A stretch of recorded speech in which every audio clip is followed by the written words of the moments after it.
Hello and welcome everyone back for another backlog review. I'm HatTopGaming, and today's episode is all about the horror filmmaking, demon summoning, and timeline splitting game in the casting of Frank Stone, the latest entry into the horror anthology series by Supermassive Games that also serves as a direct tie-in to Dead by Daylight. This game takes the lore from DBD and recontextualizes it into the same Until Dawn formula they've been doing for years now.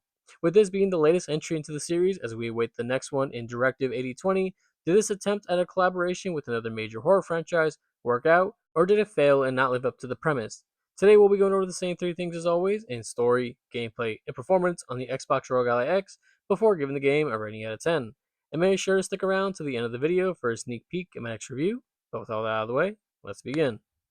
Starting off with the story of the game, it's split up into two different timelines that directly affect one another, of course. The first one from 1968, where the casting of Frank Stone takes place and also sets up the events of the modern day timeline set in 2024. The game revolves around the creation of Frank Stone, of course, who we learn was a serial killer hiding in plain sight, but has slowly turned into a demonic entity of sorts. Attempting to bring out some great evil into the world, you start off as Sam Green, a lowly cop in Cedar Hills, a nowhere town set in the middle America. The first big choice is whether or not you're actually able to stop the original spell from being cast. The game then fast forwards a few years where a couple of kids are filming their own horror movie, which ends up leading them to learn about Frank Stone and the supposedly haunted mill where the murders took place. In the modern timeline, you play as a handful of people connected to the original making of said movie, but you're not sure how or why that matters. All you know is that a strange woman has offered you each some form of reward for your part of the film. The story gets more complicated from there, as you may imagine, and to be honest, I'm not sure how deeply rooted the lore of DBD is in this game. From what I see online, though, it's very surface level. Alongside that, I have no idea what any of it really means. I do not play Dead by Daylight and never have, so I imagine whatever lore related stuff is in the game was going over my head. So keep that in mind, and that my review for this game is coming from the perspective of someone who knows nothing about how this relates to Dead by Daylight at all. I'm reviewing this solely as a standalone game that I only understand what they put in front of me. Moving on over to gameplay now, it's pretty standard stuff here. If you played any of the other anthology games like Man of Medan, Until Dawn, Devil and Me, and so on, you know how these games play. If you have never played one of these games before, it's your choose your own adventure book kind of style. You make dialogue choices, solve some basic puzzles, and look for clues to figure out the deeper meaning as to what's going on around you. As the game progresses, you'll be met with multiple crossroad choices that will ultimately affect the final ending you get.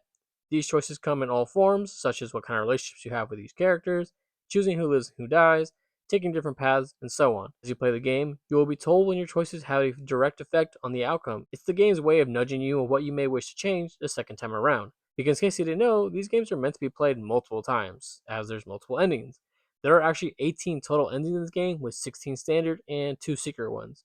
Which one you get is based on dialogue choices and who lives and who dies.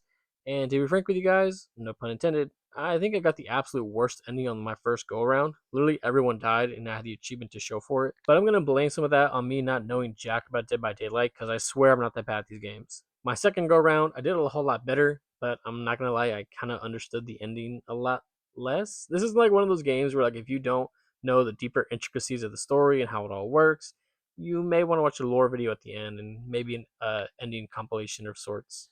Moving on over to performance now. Like I said at the beginning, I was playing this game via the Xbox ROG Ally X, playing it on Gamepass, and man, it was rough. I can't lie to you. Even looking at some of this footage, some of you guys may be able to tell. Normally, on more graphically demanding games, I only have to put them in performance mode, as that's usually enough to get a stable 40 to 50 frames. This time around, I was essentially forced to play in turbo mode, because if I didn't, I couldn't even keep a steady 30 frames per second. And even when on turbo mode, there still wasn't really any stability whatsoever. The game was a total technical mess. The frame rate was jumping all over the place, anywhere from 20 to 50 frames per second. It was a crapshoot every single second I was playing. Name a bug other than T-posing, and I saw it. Even just in cutscenes, the lighting would freak out and shoot the gamma settings up like 200%, or it would have audio delays, frame drops, freezing, stuttering, you name it. During gameplay, it was the same thing, but add on textures loading weird and consistent stuttering.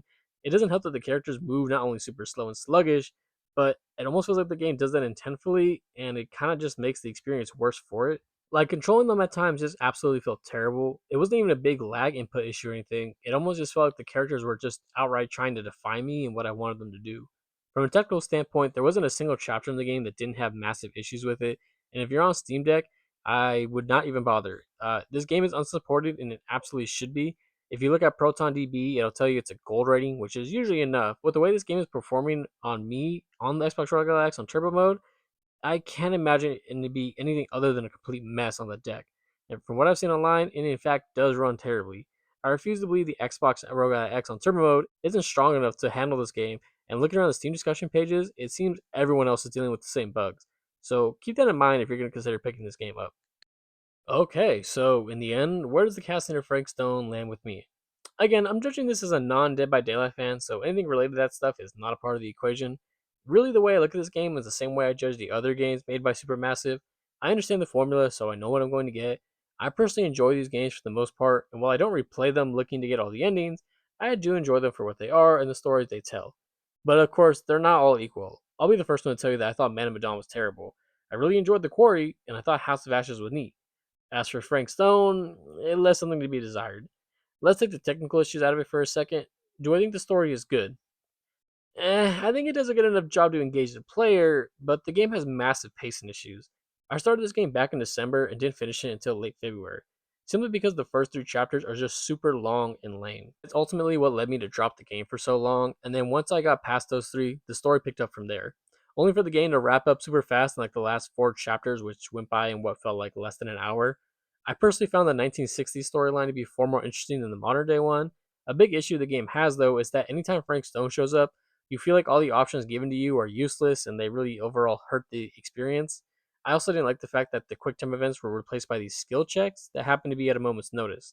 I was playing on survival difficulty, which I imagine lessened the amount of time I had to react to things, but it still seemed excessive in my opinion. Also, just like in the previous games, the writing has issues where it forgets that certain actions occurred. Like the game is supposed to follow a strict timeline, but because you're jumping back and forth, the writers messed up a thing or two, or just simply didn't account for certain things happening, meaning it's not always recognized in the modern timeline.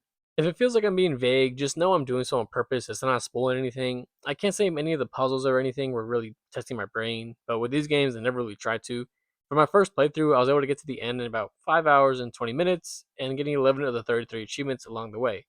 Now, I've always emphasized the fact that I'm not a fan of games having short run times, and that isn't to say that every game needs to be 20 hours long, but if it's a shorter game, I want it to be priced accordingly. So this being $30 at full price is just way too much in my opinion. Well, even the $13 price tag when on sale would have left me a little agitated, especially given the mountain of issues this game has. I'm so glad I got to play via Game Pass, because I can't imagine having bought this full price upon release and being anything other than annoyed or just blatantly upset or mad about it. Obviously, the game is meant to be replayed a few times, and the game does have a nice feature called the cutting room floor, which allows you to essentially load saves from critical moments that change the story.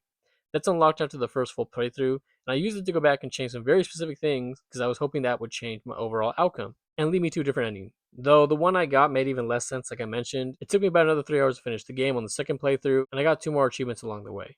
For the final verdict, I'm going to give the game a 5 out of 10. I think the story is good for what it is, and I like the added feature to go back and change things at critical points. But with the game having really poor pacing, loads of technical issues, slow and sluggish gameplay, it's hard to rate the game any higher, even if I found the story interesting, or at least be mostly interesting.